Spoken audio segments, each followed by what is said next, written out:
Well, tonight, a former sanitation manager from Boar's Head is speaking out. The deli meat plant in Jarratt announcing an indefinite shutdown exactly 1 week ago after it was linked to a listeria outbreak that killed at least 9 people. 8 News reporter Sarah Molina joining us live in the Digital Center after speaking with the former employee who broke down where he thinks the company went wrong. Sarah, good evening. Eric, good evening. After seeing our initial coverage about the shutdown last week, former sanitation manager Terrence Boyce reached out to me. He says he was the Jarratt plant's first and last employee to fill that role. Today, the USDA says Boar's Head is responsible for selling product that's now cost at least 9 people their lives. When you saw all this stuff coming out in the news, after seeing what you saw when you worked there last year, did any of it surprise you? No. No, not at all. Terrence Boyce says Boar's Head had corporate managers for sanitation, but he was told he was Jarratt's first on-site sanitation manager. Hired in January of 2023, he says he knows flaws in sanitation procedures immediately. Like lack of knowledge of sanitation, I don't think they ever had a sanitation manager there who was affluent enough to know, these things. Boyce says every manufacturer has to follow SSOP guidelines, or Sanitation Standard Operating Procedures. He breaks them down into 5 steps: dry pickup or pre-cleaning, pre-rinsing, scrubbing, post-rinsing, and finally sanitizing.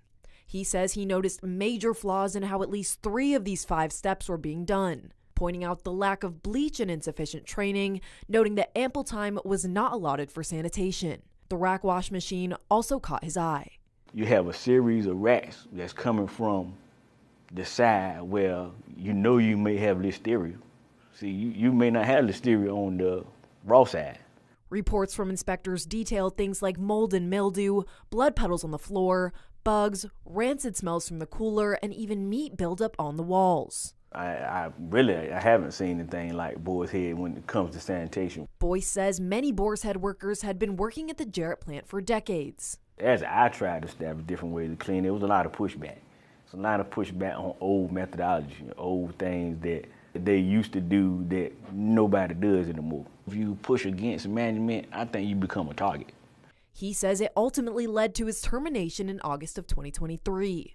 Records released by the USDA show a total of 69 noncompliances between now and then. Of those, 66 were marked fixed with corrective action, leaving people to question, why didn't these repeated violations slow down? When you have the USDA officials point something out to you and we saying it's been done, who verifying that it's done? Who verifying that the door is being fixed? Virginia is one of 10 states operating under what's called the Tallmadge Cooperative Inspection Program.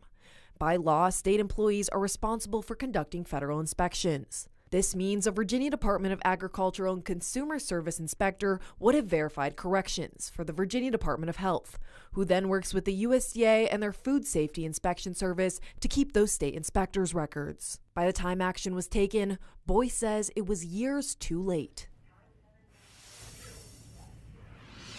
Now we're working to get the names of the inspectors who conducted each check. I reached out to the USDA asking about the possibility of taking legal action against Boar's Head for the repeated violations. They did not provide a statement, but a federal investigation has been launched. Boar's Head sent me a link to their website's closing statement when I asked for a response. Reporting live in the Digital Center, Sarah Molina, 8 News.